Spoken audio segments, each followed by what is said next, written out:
शुभ सकाळ. जय जय रामकृष्ण हरी. 365 दिवसांच्या प्रवचन मालिकेतील आजचा दिवस 117. नामधारकाने टाळण्याच्या गोष्टी. आपले विचार स्वार्थाचे नसावेत.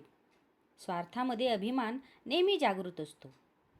स्वार्थी मनुष्याला जगात सुख मिळणे कधीही शक्य होत नाही. नीतीची बंधने पाळा. परस्त्री मातेसमान माना. प्रपंचात एकपत्नीव्रताने राहणारे गृहस्थ लोक ब्रह्मचारी होत. परद्रव्याची अभिलाषा धरू नका. त्याला विष्ठेसमान माना. दुसऱ्याच्या पैक्याचा अभिलाष धरण्यात आपला किती घात आहे याची नुसती कल्पनाच न केलेली बरी. परस्त्री परद्रव्य यांच्याप्रमाणे परनिंदा हाही अत्यंत त्याज्य आहे. परनिंदेने नकळत आपण आपलाच घात करीत असतो.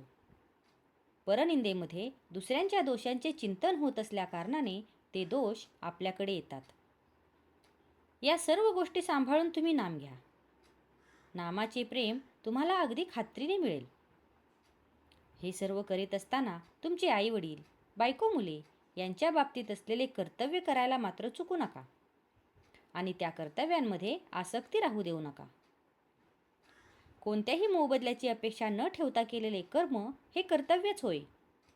ते कर्तव्य सांभाळून नीतिधर्माने वागून आपला प्रपंच करा आणि भगवंताचे स्मरण ठेवा.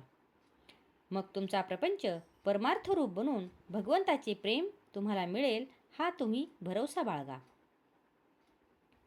प्रपंच हा मिठासारखा आहे. भाकरीत किती मीठ घालायचे असते तर अगदी चवीपुरते थोडे. परंतु आपण मिठाची भाकरी करतो आणि त्यात परमार्थाची चिमूटभर पीठ टाकतो.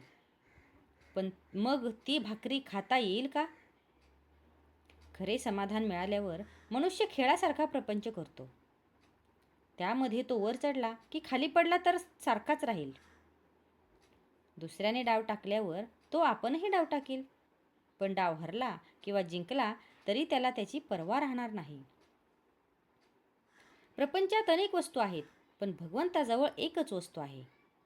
प्रपंचात कितीही वस्तू आणल्या तरी त्या पुऱ्या पडत नाहीत, कारण एका वस्तूच्या आणण्यामध्ये दुसऱ्या वस्तूच्या आणण्याचे बीज आहे.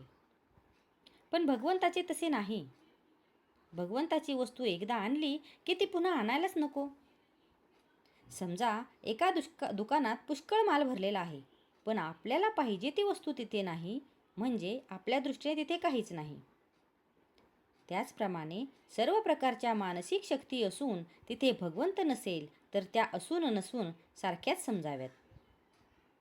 परमात्म्याला प्रपंचरूप बनवण्याऐवजी आपण प्रपंचाला परमात्मरूप बनवावा, यातच जन्माचे सार्थक आहे.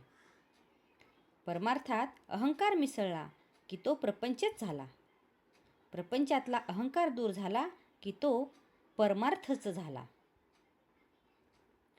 आजचा हा भाग तुम्हाला कसा वाटला हे कमेंट करून नक्की सांगा. कमेंटमध्ये लिहा. जय जय रामकृष्ण हरी.